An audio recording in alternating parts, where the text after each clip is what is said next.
uğurlu olmaq təyyarədə uçmaq kimi bir şeydir. Siz təyyarədə uçuş edirsiniz, o zaman turbulansa düşürsünüz. Turbulansa düşəndə nə yaranır? Canınızda qorxu yaranır, bütün proseslər ağlınızdan gəlir. Deyirsən ki, bir dənə bu təyyarədən ensəydim şurada, bundan sonra da artıq təyyarəyə minməyəcəm. Bunlar qorxulardır. Bax, sahibkarlıq fəaliyyətində də belə qorxular əmələ gəlir yəni.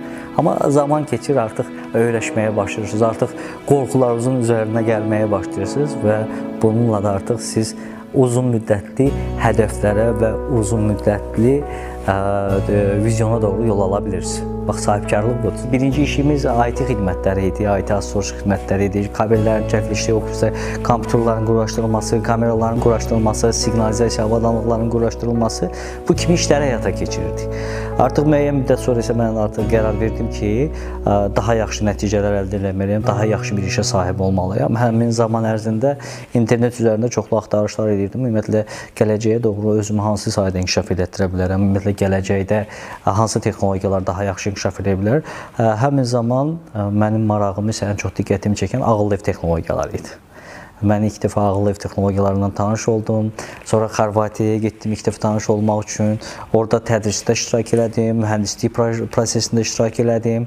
Oradakı o mühəndisləri gördüm. Elə bil ki, o prosesləri gördükcə artıq mənə bir ilham verdi ki, wow, yəni dünyada belə bir şirkətlər var, evləri ağıllı deyirlər. Düzdür, həmin zamandan bugünə baxanda həmin zaman texnologiya çox belə deyim də, məhdud idi. Yəni, texnologiya çox məhdud idi və yetəri qədər də çətin idi proses. Və mən həmin şirkətlə tanış oldum. Sonra onların Azərbaycandakı nümayəndəliyini biz qurmağa başladıq. Bir neçə il ərzində demək olar ki, bizim çox az sayda müştərimiz oldu. Amma yenə də mən bu işə inanırdım. Əslində, həyatda hər şey elədir. Bizim inanmağımıza bağlıdır, yəni. Siz həyatda nə yaşamaq istəyirsinizsə, həyat sizə onu yaşadır, yəni. Buna görə ən önəmli şeylərdən biri niyyətlərinizə və aldığınız yola diqqət eləməlisiniz ki, həyatdan nə istəyirsiniz? Birinci insan özünə bu sualı versin ki, mən həyatdan nə istəyirəm? Ümumiyyətlə, mən kiməm? Mənim yolum nədir? Yəni, bu sualı verməlidir, yəni.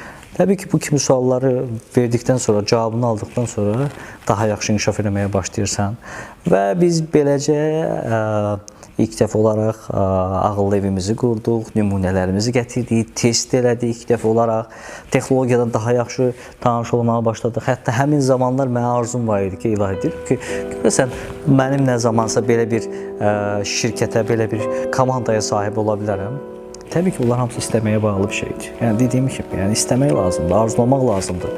Və zaman nisbətində siz görəcəksiniz ki, siz arzuladığınız həyatı yaşayırsınız əslində.